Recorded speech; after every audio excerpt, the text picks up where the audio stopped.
It is a wonderful, wonderful day here as we're really moving into the second courageous conversation. And I'll use numbers like the second conversation, or we have five courageous conversations. But honestly speaking, most of the time when you're talking with me, there's an element of courage that comes in anyway.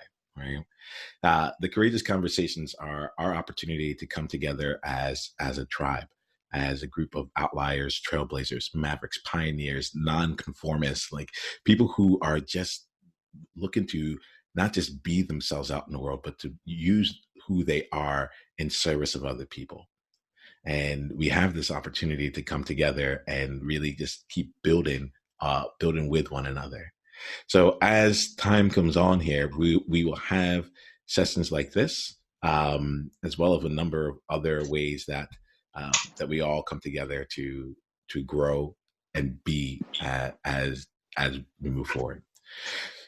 So what I love about this type of experience here is that really we are co-creating it. What I wanted more than anything else, there's two things. There are a few things that come up here.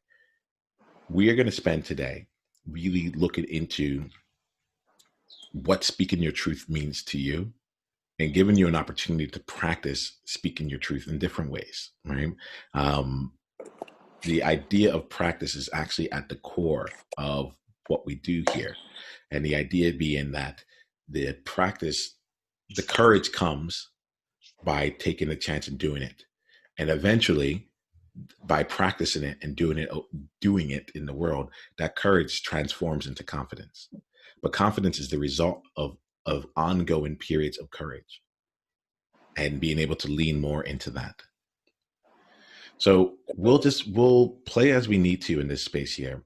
I would like to just start off with a few agreements as we get started, and then also spend some time just bringing each of you individually into the virtual room so we can be here together. All right.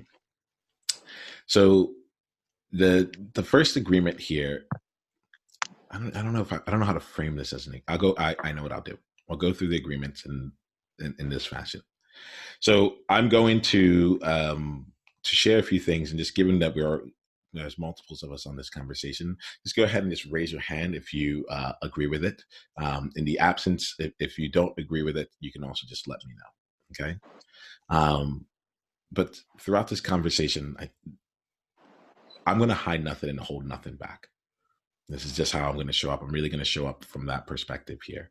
I'm realizing these are my own personal agreements. These are my commitments to you. All right. The second commitment is that I'm here to serve you rather than please you. And I can feel myself actually slowing down as I say that, because there's an element that becomes a bit facilitated, as opposed to just really being present with the people that are here. So I'm here to serve you rather than please you. And the third agreement that I have here, and this is something I just wanted to check in with all of you here because this is important. I have a track record of having life-changing conversations. It's the game that I play.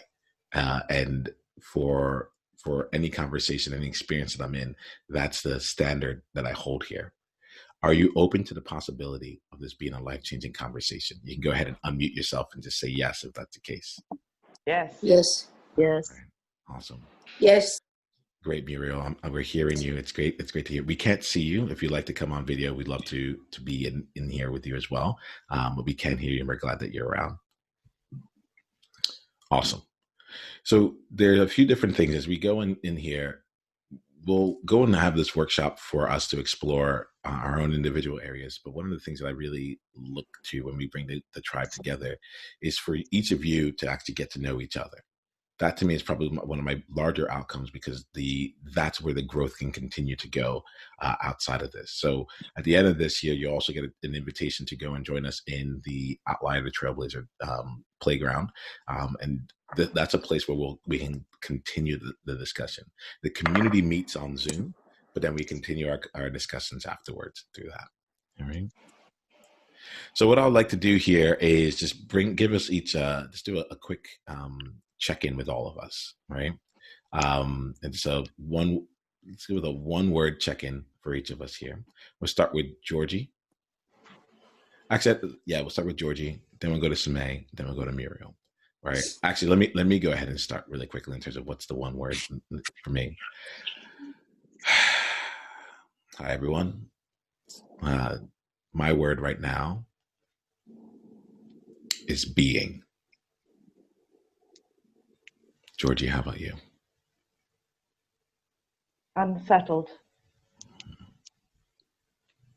Or is that Samay. 2 words? I think it's one. We're good. Samay. My word is exploring. And Muriel. I'm not sure if you're on mute, but we can't hear you. Do you have a one word check-in, Muriel, just to bring yourself into this room with all of us? Yeah. But okay. Mute. Can you hear me? I can hear you. Yes. Okay. My word is health. Health. Wonderful. So today here, we're going to really explore what it's like to have the courage to speak your truth. And what I love to do is just kind of just give us a chance to go around first really quickly and explore what truth, like your truth actually means to you. I think that there's, in this space here, we have enough people where we can slow down and make sure that we're actually getting to the core of what your truth actually is. So I'll start with me here. When I think about speaking my truth, for me, it shows up in a way of speaking not in an unfiltered manner, but being able to say the things that need to be said, even if it's uncomfortable. Being able to say things that will actually shift, that actually express what it is that I am feeling in a way that is constructive with everyone else, regardless of what I feel that consequence might be to me. So when I think about when I'm speaking my truth, that's the space that I come into. Georgie, how about you? Like, you came here for a reason, right? You said we're going to talk about this here. What about this session, the courage to speak your truth, really called to you?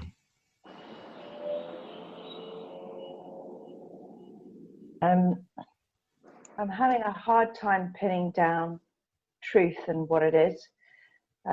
There's a lot of stuff that's happening in my life right now where I'm leaning towards a wider perspective, where I realize that two people's truths can be truthful, even though their facts may not relate. So to me, truth is perspective. And if I want to have any sort of truth, I will go back into myself and I will ask myself on a non-conscious level what resonates. But to me, truth is only ever perspective. Thank you for that, Georgie. Muriel, let's go to you next here. Why did you decide to come today? What does truth mean to you? Truth means that I respect myself for being true to myself. And being true to yourself can be tricky because many times we can be in denial, right? So the introspection about being true to yourself makes you progress towards hopefully positive outcome. Fantastic. Thank you for that. Make sense? Yeah, it does. And then Samang, how about you? We're going to unmute you here. Okay, hey, sorry about that. I'm just making some coffee. I needed some for the morning. Thank you. I think truth is difficult because, like Georgie said, truth has many perspectives and many sides. It's like that elephant story and the 3 old men trying to describe the elephant. And sometimes you think that you have something that you want or that you know that is right for you, but the pressures from outside make you doubt your choice, right? So I'm taking some time to say, okay, well, these are things that I've decided. I've given myself my permissions, and these are true for me, and just sticking with it. So I'm still trying to explore different sorts of ideas, saying, hey, well, what is this opportunity? And what am I choosing to give up to take to this opportunity, to take the opportunity at choices I've made, and why this is worth it for me? Because when you're able to say the value of why this choice is important, you have more conviction to stay with that choice rather than flip-flop around. And I'm a Libran, so I'm very easy to flip-flop around. People think that I make choices like very quickly, but no, I action my choices very quickly. I take a very, very long time to sort of decide, is this the right choice or is this the wrong choice? And then afterwards, I still have a tendency to stick with the choice that I've made, but I still doubt it. So I'm still trying to work on that. Fantastic. Thank you, Samay. We're going to really be able to play with each of these things here. And it's really interesting. I come into these conversations with an overall agenda and plan in mind, but it always is shaped by those that are here. Georgia, you've been on calls with me, so you've seen how willing I am to just make sure that we're here in service of whatever needs to be served in this moment. Right? Yeah. Awesome. So what I'd like to do here is just give us a chance to actually sink into what it is that we are all here to do. Right? And I like, if you have a piece of paper or a pen, go ahead and grab it. I'm just going to ask you a series of questions. We'll take about 30 seconds on each. You don't have to say anything out loud for now. I'm going to mute everyone during this process here, but if you need to say anything, just unmute and just say whatever you need to say. Okay. So the first question here, as we get into this here, is what is it that I have an easy time? What truth do I have an easy time sharing with people? And it could be a number of things, or you can find, like, it's easy for me to talk to in these situations or with these topics, as these are the types of, it's very easy for me to step in and share my truths. So right now, what we're looking at here are the conditions in where speaking your truth actually comes either fairly naturally to you, or it naturally, it can't help but come out, right?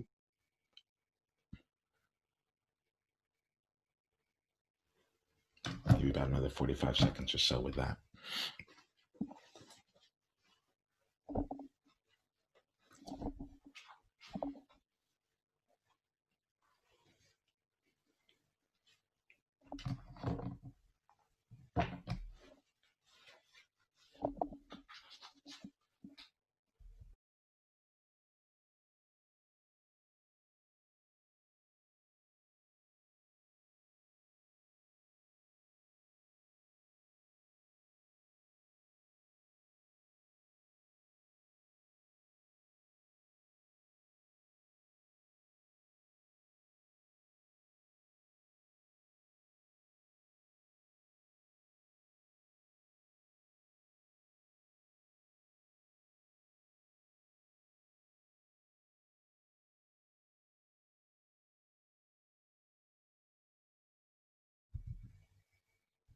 Good. I'm going to give you another 30 seconds.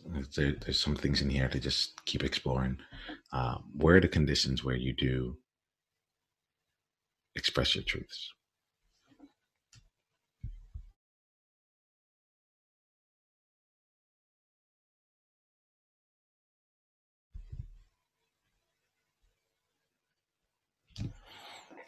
Okay. The second question here. What are the conditions that typically stop you from speaking your truth? And when I say stop you in this case here, we'll look at it from the standpoint of either you are physically stopped, like you're going to say it and you do not, or the times where you're going to say it and you hold yourself back, and then you might eventually end up saying it. I just want to kind of see for ourselves here, where, for each of us here, where the places where we get close and either stop or get close and we get checked. So go ahead and take a minute. I'm going to take a minute and a half to just think about that for yourself. Think about those. It could be specific stories, specific instances, or any overall conditions.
Okay. The next question here, and then we'll all come back and share a little bit here. But the next question here is, what would life be like for you? Your life, your business, your career. What would life be like for you if you were able to speak your truth whenever you needed to or you wanted to?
All right.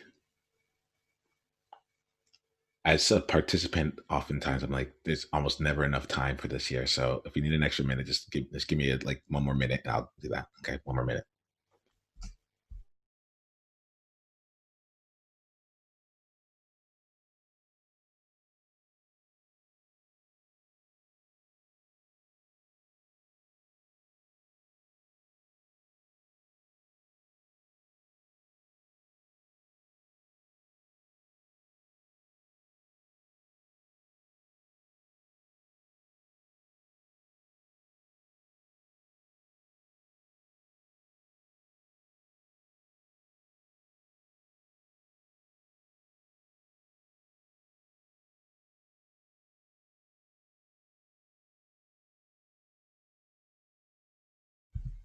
Okay.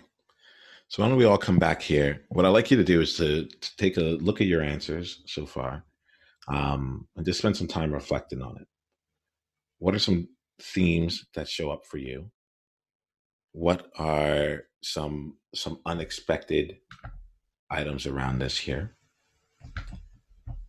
And what I'm going to invite us all to do is just to get a chance to share an insight, share something that came up for us. We have enough people here to really just slow down a bit to see like what showed up for us, what might have surprised you, what might be a question that you want to continue exploring with this year. But go through and just feel free to share your experience of I haven't gone through these questions. And what I'm going to invite us to do as we go through is if we hear something that we get on a personal level or in some way, shape, or form, there's a symbol that I like to use, which is it's almost like the cowabunga thing, like this, but we just share this like this, and it means me too, I get you, or on some way, shape, or form, I'm feeling this. So this way we can be in our shares without having to interrupt. We don't need to go and say like someone else. We can just in the moment pass that on and continue.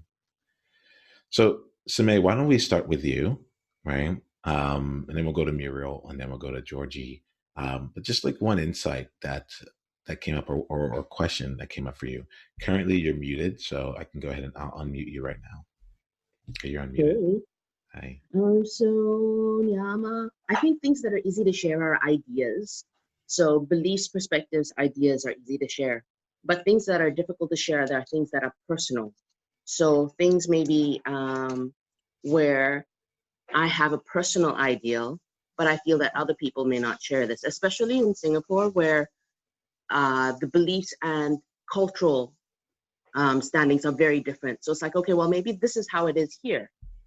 I have a stand against this, but do I say something or do I just let it go? Because this is obviously socially acceptable.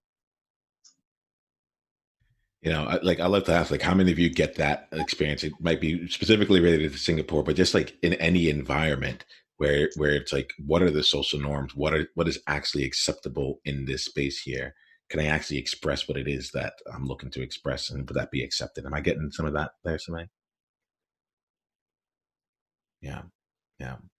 And there's a reason why I call it the Courage To series, the courageous conversations, because there's an element, at least for me, I'm imagining that it can feel unsafe without really knowing what's allowed and what's acceptable here. What else might it feel like when in those environments where it feels like, and I'll keep this with you, Samay. Let's talk a little bit back and forth before we move on. Like, what do you feel when you're in those environments, in those spaces where? Very, very uncertain. A lot of times it's more about, should I say it or should I not say it? So it's like a doubt. It's a mixture of self-doubt and not wanting to impose on other people. Someone actually once told me the story about truth and about saying stuff, and that is, truth is a burden. So there's times that you can keep things to yourself and don't share it because it would add weight to another person. So there's a mixture of that. There's a mixture of, well, if everybody else is doing that and it's socially acceptable here, how can we say, oh, well, I don't like it? So one of the things that I had a lot of difficulty when I came back to Singapore was the use of the word auntie. It's like, you're not my relative. Why should I be calling you auntie? You're totally unrelated to me. You're not my family. So it's those sort of things. I mean, I've gotten more used to it. I call just about everybody auntie now. I forget, and I should be calling people sister because I'm of that age group now. But it's one of those things that it's like, okay, well, I'm very uncomfortable with this. And this was really small, calling some unknown hawker auntie, or like the bookshop lady auntie. But I felt like it was a big imposition on me. So that sort of like, yeah, and I didn't know how to bring it up. It's like, we'll just avoid calling anybody anything. Yeah, you know, when you say that, it takes me back to myself. Like, you may not know this, but I'm a recovering people pleaser, and I like that. That's why I started this whole thing off with I'm here to serve rather than please, because that's just how I live that there. And there's this element of Georgie, I see you there. There's this element of like, I'd rather not say anything then, because I'm hearing like you don't want to transfer the burden of the truth. You don't want to, like, it's uncomfortable as it is. And so rather than even speaking anything at all or addressing in any way, it's not, you just choose not to actually even just approach it. Am I getting some of that right? Yeah. Yeah. Like it's a really interesting thing, that the concept of the burden of truth. And I'd be curious, does that still feel like it applies to you? In a lot of ways, truth is the truth. And I feel that you are free to speak your truth, but sometimes things are about perspectives, and it's not fair to put that on another person. Okay, interesting. So they like, if you have more to say, please, I didn't mean to cut you off. Okay. Awesome. So let's continue here. We'll come back to some of this, Samay. I think what I want to do is give us a chance to actually. There's two things I'm realizing here. What I want to, and I've set up the stage this way, so I'm going to acknowledge me setting it up this way. What I want to give us a chance to do is to really use this as a practice zone, and to dive deeper into some of the things that are true for us, some of the truths that we may not normally say out there, some of the things that like bring it to a level of personal for each of us, so that when we leave this conversation, we can go out and, I would say, even my objective is to say, to be in a place where we speak our truth, one more truth each day. That's it. Right. What I want to make sure, for now, we're in a good place, but I want to make sure we're able to bring out, go from the concept of truth and bring it down into our world, and we'll see how we can play around with that.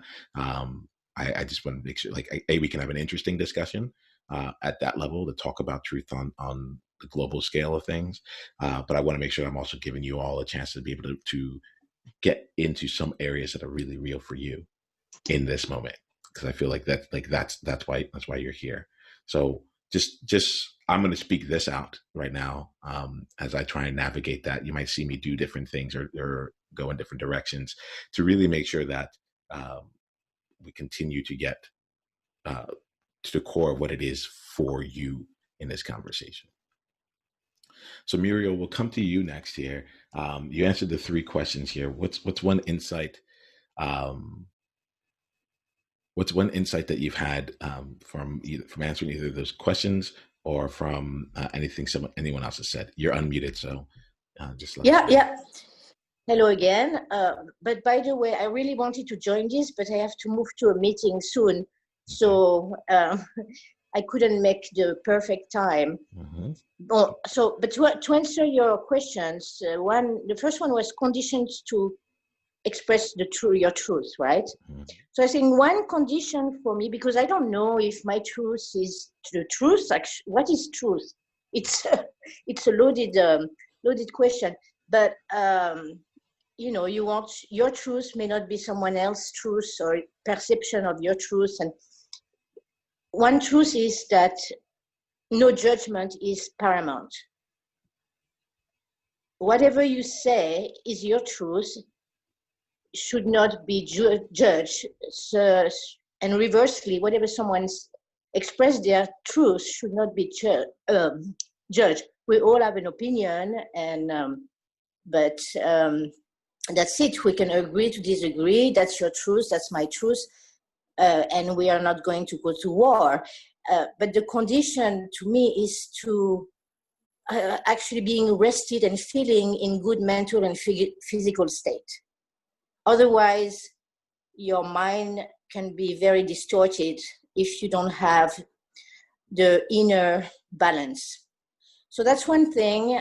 What stops me from speaking the truth, honestly, it's being surrounded by a toxic environment. When you feel that you're in a toxic environment, speaking the truth is pointless, because you feel that it's going to be antagonized and belligerent. And I have a good sense of what a toxic environment is. So it's like Sime said, should I speak or should I not? Or in my mind, a song popped up of The Clash, Should I Stay or Should I Go? And toxic environment is really, I should go.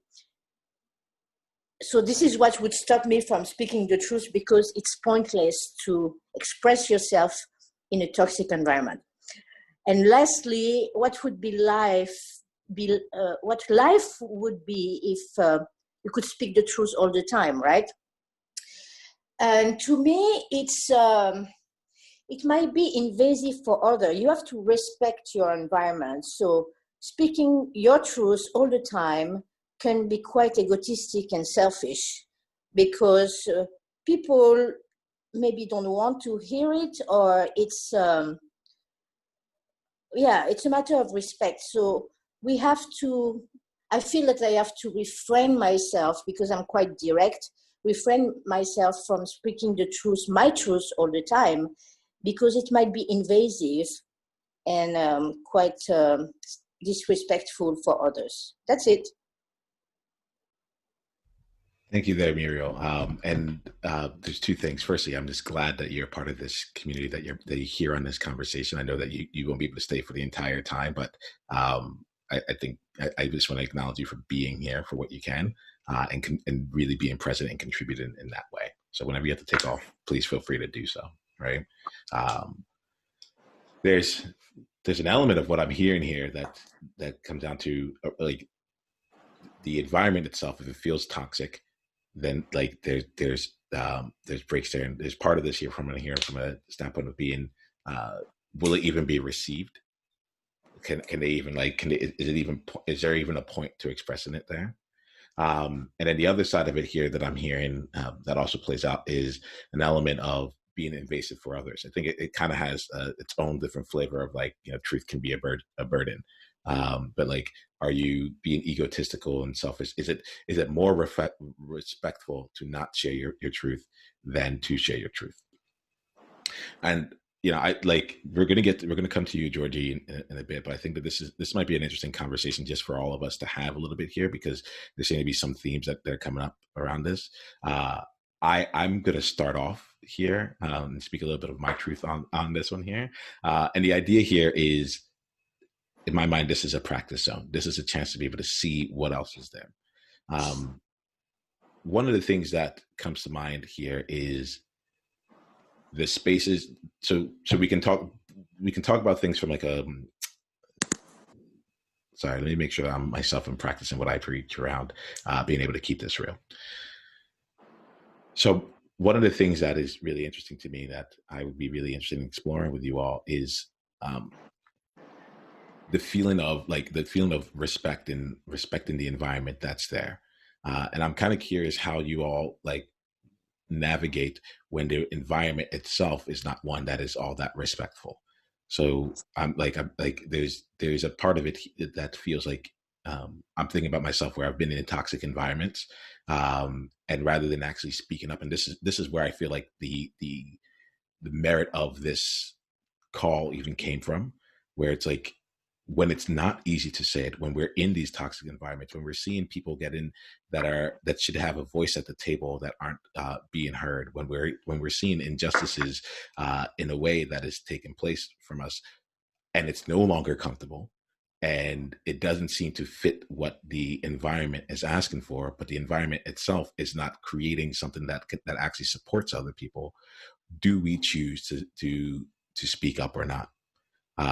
And the question that comes from me here, something that I like, something that had become a practice of mine, was to ask myself, who wins? Who wins in this case by me not sharing it, by me not speaking up? Like,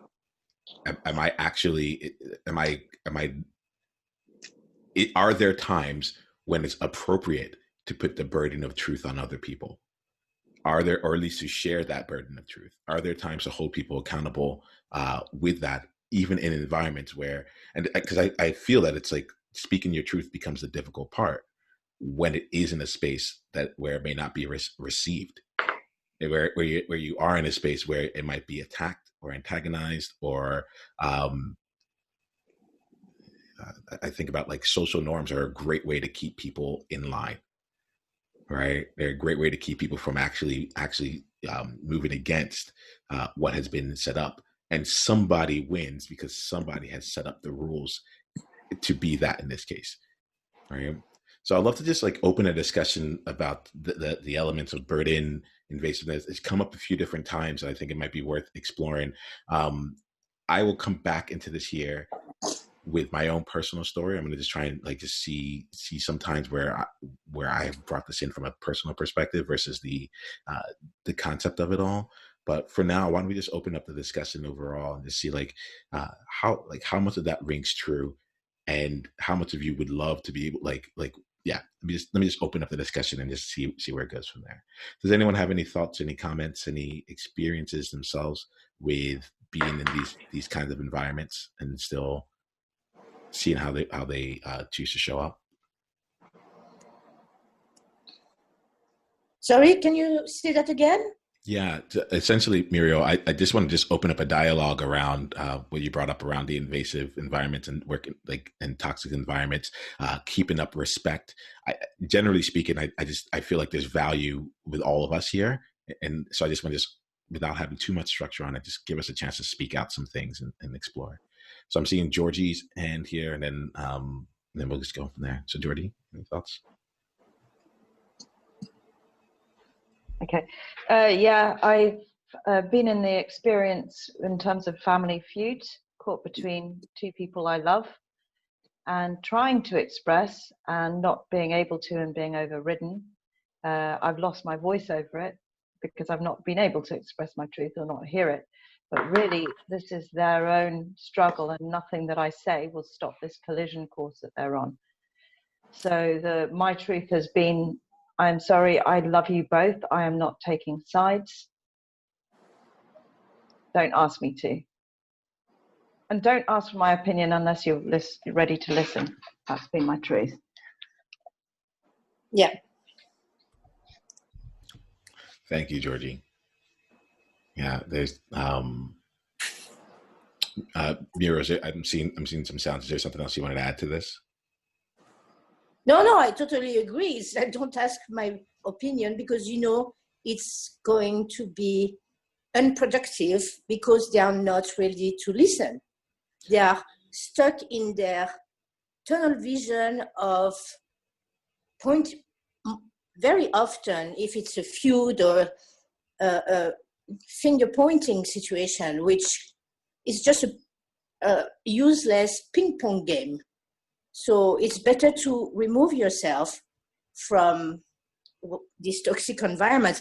Although I agree with you, if that's what you meant, Niiamah, that sometimes toxic environments or not, it's good to challenge the system and have,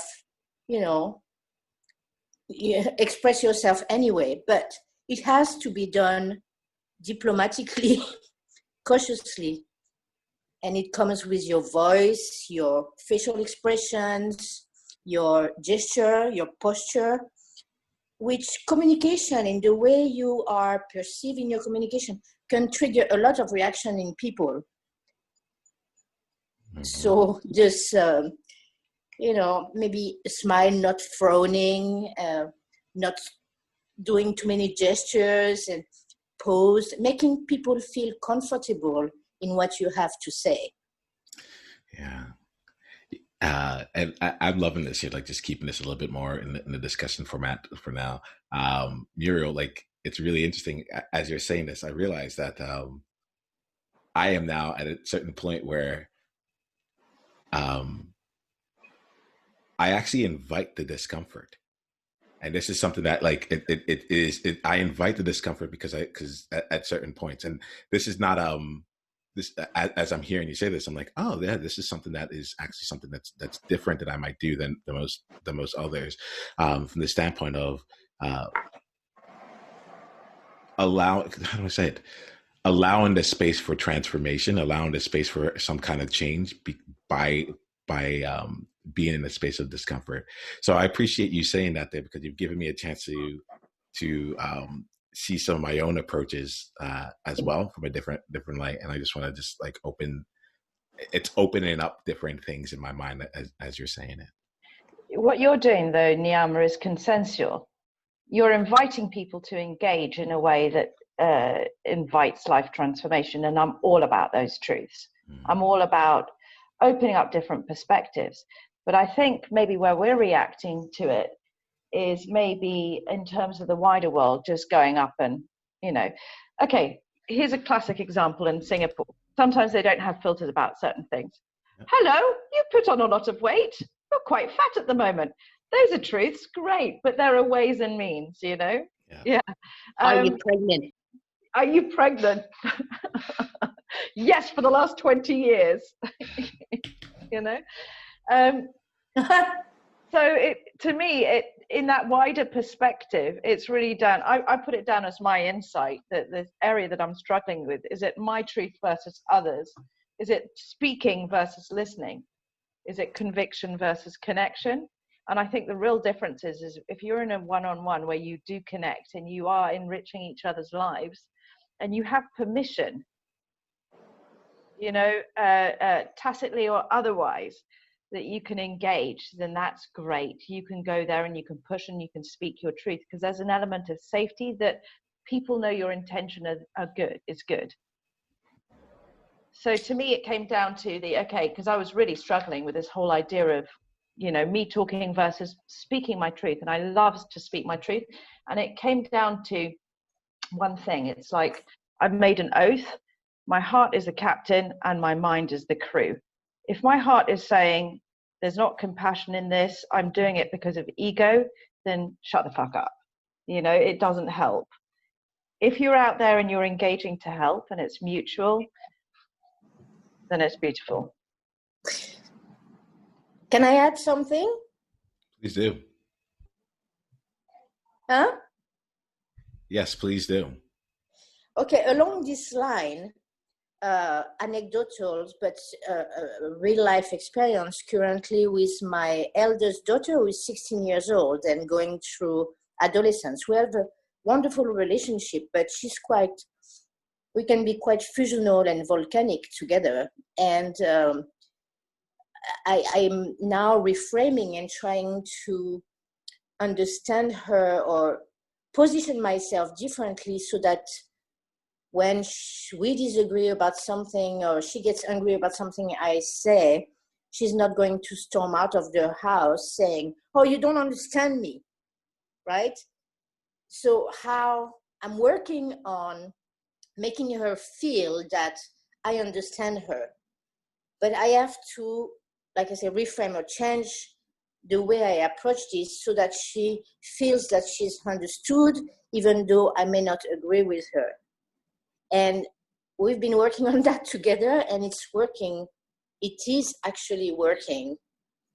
And I'm using my neuro-linguistic programming skills to address that, because an adolescent is going through difficult times, hormonal, etc. And people, not adolescents only, but especially adolescents, feel misunderstood or not understood. So working on your approach to make people feel they are understood, that you're listening, it's not a winning game. It's just something to be more conscious and diplomatic about. That's it. Thank you for that there. Shimei, I'd love to bring you into this conversation and this discussion a bit here. If there's anything you'd like to share, please do. We'll go from there. I'll go ahead. Okay, good. You're unmuted. Okay. Yeah. Well, it's the first time I've used the app, so I'm sort of like going through all the different, figuring out all the functionality. There's actually a couple of points. One is back to Muriel about talking with a 16-year-old. I've realized that talking to people much younger than myself, the frames of references are very, very different. So being able to understand and say, okay, look, I understand that it's different here, and trying to make sure that, both of you guys are aligned in how you're referring to things is also very important. And then about speaking truth, the example that I had, that I sort of said it, I think my brother agreed with me. My mom basically shut it down. And then after that, I didn't bring it back up. to anybody else. It was my uncle's funeral. My mom's sister's husband had passed away. And during that funeral, he'd made a comment. And I felt very, very hurtful. My uncles and aunts have a son that is estranged. He married a Muslim woman, and they have 4 Muslim children. It's a Christian service. The people there are all Christians. And the pastor basically said that my uncle's greatest wish was that his whole family could join him in heaven, and basically excluded his son and his 4 grandchildren that was sitting there. And he said it multiple times within that service. I felt that that was very wrong. But of course, I'm atheist, and perhaps this is the belief of this church, because when I spoke to my mom about it, she said, well, you know, basically his kids and that son were not going to go to heaven, and it was Uncle Chong's greatest hope that they could be reunited in heaven. But I felt that this was very, I don't know, because it's not, it could have been Uncle Chong's greatest wish. And I find it very hard to express what the difficulty of this is, because different people have different religions. They go to different places. I don't particularly believe in either of these religions, but I just felt that it was very, very exclusive. I think that that's a part of it. That you're basically saying this person who you haven't seen for so long, and the kids, the cousins that I'd never met, are excluded from their grandfather and father's death ceremony and funeral. And I didn't know how to say that.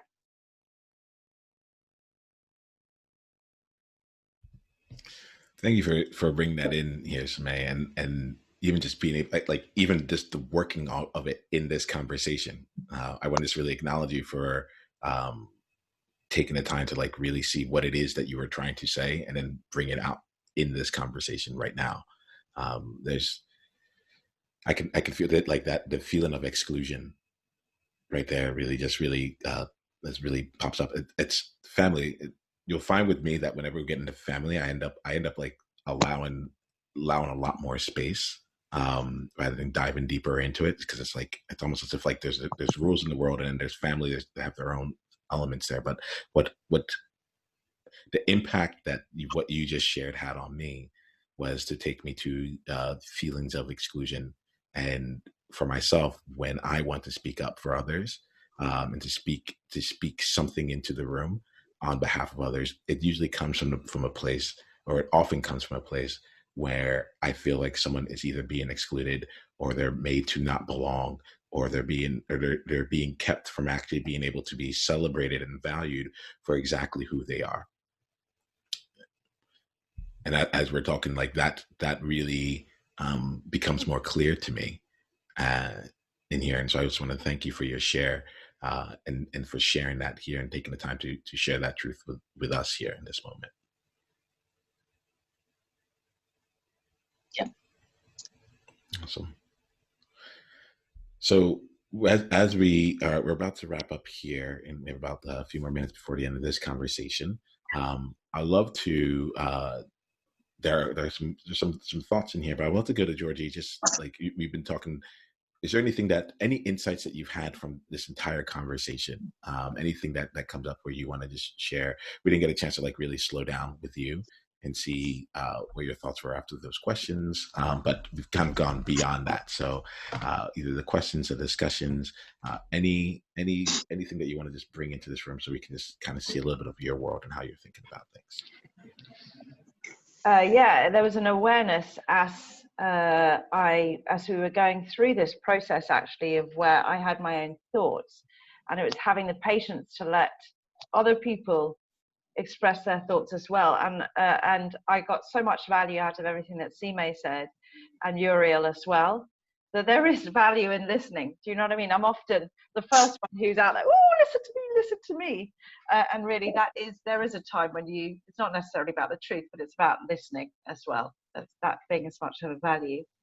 I also just, watched as well, because when Sime told me that story, the instinctive reaction that came up was, that's really narrow-minded and bigoted, and love is meant to be unconditional. And then I looked at myself and went, oh, well, that's, how often does that work in my life, but that you approached it in a very, very clean way from a coach, and you reflected back, so kudos there. Yeah, I think the key thing about going, the insight was really about that idea of trusting all connections and trusting all truth when I switch my mind off, and just always being aware of where ego plays in, that I hadn't put that connection together versus my truth versus others. You can accommodate all of those if you take your ego out, and it comes from a place of love. Maybe the intention was nice, that he wanted all his kids to be there in heaven with him. Isn't that a nice thought? The execution wasn't great, if that makes sense. Well, does it make sense to you, Georgie? Yeah. Foremost, yeah. I think that like in these experiences here, I know one of the things that I'm going to say the word protect here, but like that I keep to try and hold dear, is that we are all going to learn from each other, but no one is here teaching. It's a very interesting concept where we're all going to learn from each other, but no one is teaching. So the main thing here is, like, did you get what you needed from that? Yeah, it was a reminder. Yeah. I want to thank you for calling out, for acknowledging something that happened with my response to Sime, and I think it's in that same kind of regard, right? Where in this space here, I'm like, there's you can do no wrong. This is the space that you can get messy, and whatever messy looks like, to say the thing that's either uncomfortable, or the thing that brings up real energy and moves energy within you. And the element here of it just being, as we're in the reflection of it all, can we learn something more about ourselves as individuals, and can we see something about ourselves in other people that we can go ahead and move with? So you'll often find me in these kinds of sessions here, really sharing either the impact of what it is that you just shared, without having to go any further, or sharing that what I get about you as a result of this. And this is just here to continue to deepen our relationships with each other, and also reinforce how showing up as you are is important. I think my thing is, I wanted you, Sime, to know the impact that you're sharing this in this environment really had on me. And this is one of those things where, when we talk about the truth, it could seem like, oh, I have to go, how do I say it? This could have been something that one could conceive as a burden, that's like, oh man, it's a really heavy topic or whatever. And I'm like, I want you to know, this to me was a gift, and making sure that we're putting that out there.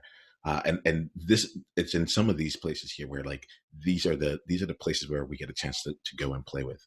Y'all are here for a reason, because you're looking to do something beyond yourself. You're looking to show up in the world in a way that, in my mind, it's like you are the gift. Going out to dinner with you, or going out, or having being in a really serious conversation, is all you're always bringing your gifts to the table. So I want to thank you all for the way that you showed up here, for helping me even see oh wait, this is what this is all about, and being willing to play in that way. As we wrap up for today, there's something that came up here that I just want to kind of point out some of the themes throughout here. And the idea of pointing out these themes is not that there's a right or a wrong with it, but more to just give us, I find that when we have the distinction, when we're able to see it, we can make a choice. We can make different choices here. So some of the themes that came up here were the idea of, my truth could be a burden or invasive to others. My truth can be negative for others. I just thought that was just a really interesting line of discussion, just to kind of see how is it that we might be looking at our own truths in that means.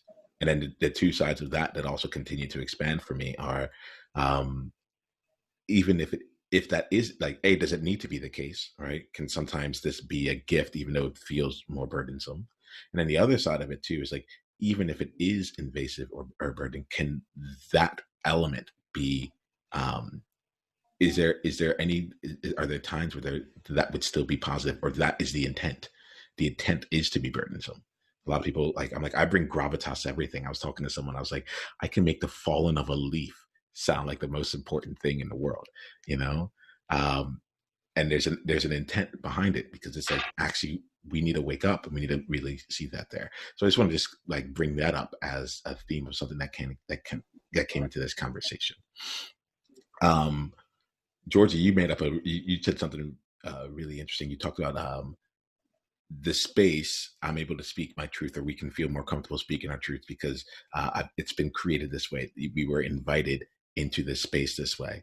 And that got me thinking around, okay, so this was not a space that was bestowed upon me. It was a simple decision to decide to invite people into this here. This was set up, this was an invitation that was set up as a, at this time, at this place, in this context, so on and so forth. But then I think what I'd like to invite us all here is to see, are there ways that we can invite people into moments where we can speak our truth in the moment? For me, I typically end up doing it through agreements. So you'll see me, I can be in the middle of, I remember a conversation where I was meeting someone for the first time and trying to talk about the work that I did. And I realized I was posturing and I wasn't actually speaking any of what I really wanted. I was like, I think she wants to have a code set that's going to sound like this, that's done this stuff here. And about 30 minutes into the coffee conversation, we had gone down that path. And I realized that I really wasn't speaking my truth in that moment. And so what I did is I was like, hold on 1 second. I just have 3 questions. I just want to just get in agreement with you.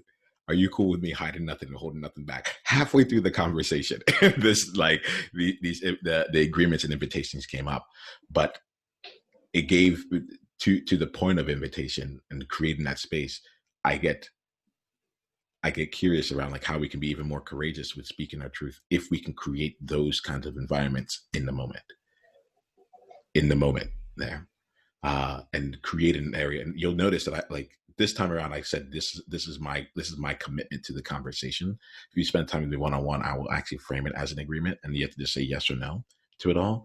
And I think it also ties into that element of permission there. And so the idea here, can we create the environment so that we can be courageous with it?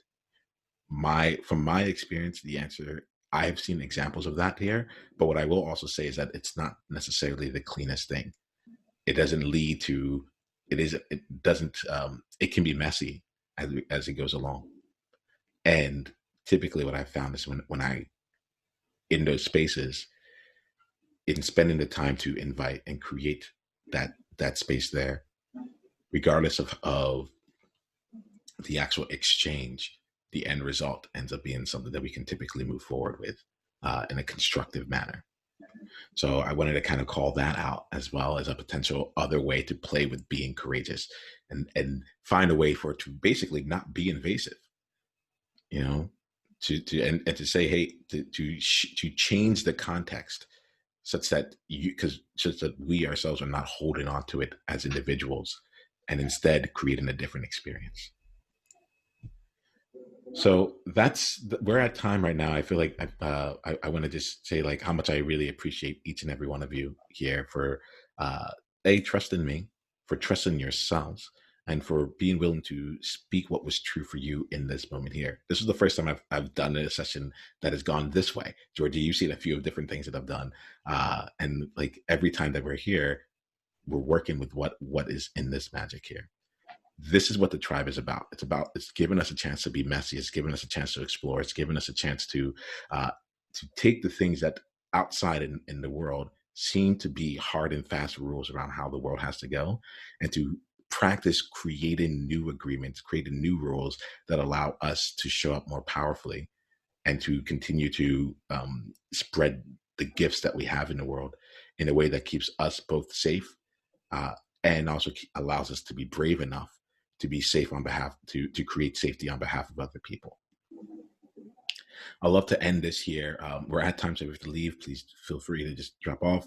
If you'd like to just leave this with one sentence of what's going on for you, one thing you'd like to take away from here, one, just one thing you'd like to just bring into this circle to help us close off here, we'll go ahead and do that.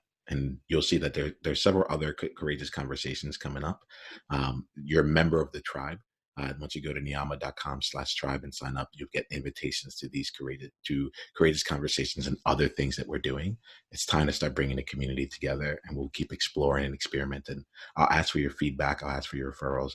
But right now, I would love to just kind of close today's conversation with just one sentence that you're taking away, or that you're leaving here with.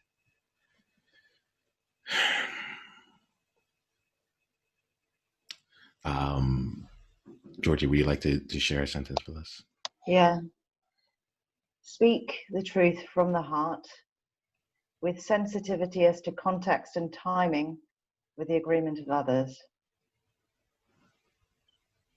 Thank you. Simang? Speaking the truth with the idea that you're engaging to help, that whatever you're saying is about, is it a win rather than, who wins by my speaking up? So